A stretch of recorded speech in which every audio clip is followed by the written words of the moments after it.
I've spent a good portion of my life out in an Australian bush, enough time that there is a very little left out there that can surprise and scare me. I've tussled massive scrubber bulls, and I've lived to tell, and I've come across good-sized king brown snakes, and funnel-web spiders that would send most city people running with their tail between their legs. I've learnt not to be so arrogant about knowing the bush now. The land has proven that it still holds many secrets, most of which aren't meant to be known. It started during 2011, right at the end of the wet season. We had only just started work again, seeing as flooding and dangerous conditions made most work too risky. There was enough grass and water for cattle, so it wasn't a concern other than to worry about how much stock we lost in floodwater. The first thing that indicated that something was wrong was rather innocuous. We started finding dead cattle in the paddocks. We didn't think much of it at the time, merely hauled the carcasses away the minute we could get to them. Young stock die all the time, after all. Whether it was snakes or feral dogs, or even just exposure to the elements, we weren't sure. We just assumed it was nothing and continued with our jobs.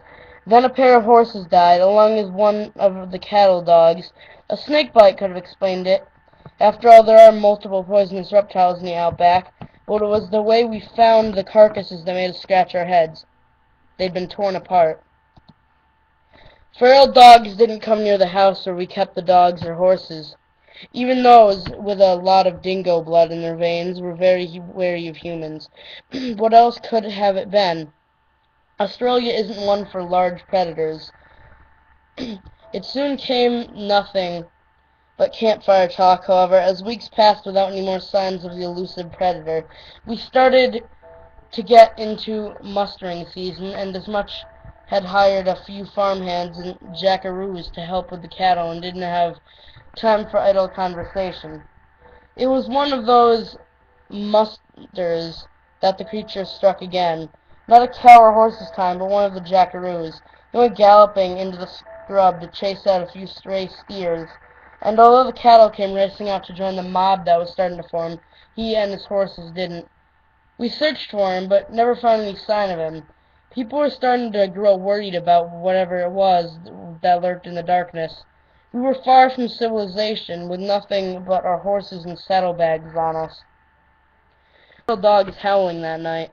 There were a fair few on the station, most of a strain of dingoes in them. Pure dingoes were rare now on the mainland, but all of us slept with a gun in our hands. We doubted it was a dingo that was causing all the problem, but what else could it have been? One of the men with us seemed extremely anxious.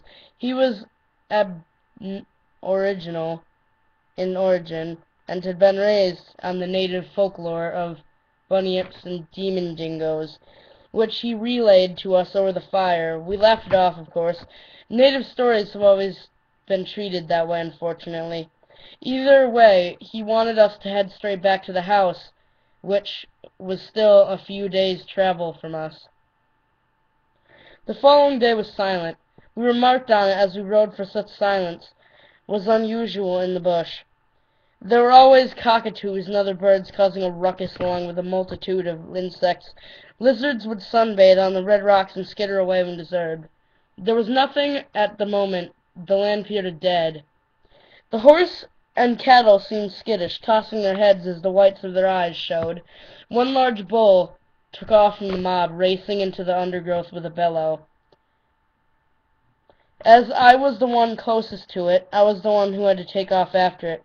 I moved warily, not scared of the predator who seemed to be stalking us, but the bull itself. They were dangerous when concerned, after all. I wasn't the only one after the bull. I soon learned as dingoes raced free from the undergrowth and bowled into the ravine.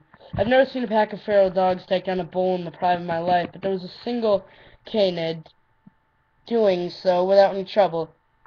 It obviously was a dingo. No dog ever come close to have the same presence as the rust-colored wild dog that was native to Australia. It was massive, though, more than twice the size of a normal dingo. And its eyes.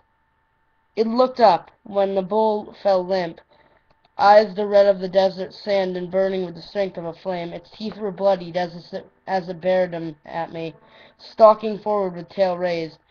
I was frozen, staring at the monstrous dingo in shock. Thankfully, my horse was less so, and with a panicked whinny, my mount and galloped as if demons were at its heels. I could hear the dingo snarling behind me, but didn't glance back until I was free from the scrub, and at risk of outpacing the men I worked with. The scrub was still, as dead as grave, whatever that thing was, for it can't have been a dingo. No dingo looked like that thing had. I'd given up the chase. I never spoke of what happened that day, no matter how many questions people piled me with. I also refused to look at the rock art on our property, the ochre pigments worn with age. The yellow was faded, but the shape was still distinguishable. It appeared that it had been wrong of me to ignore the native tales. The rocks proved that with an age-old painting of massive dingo with ruby eyes.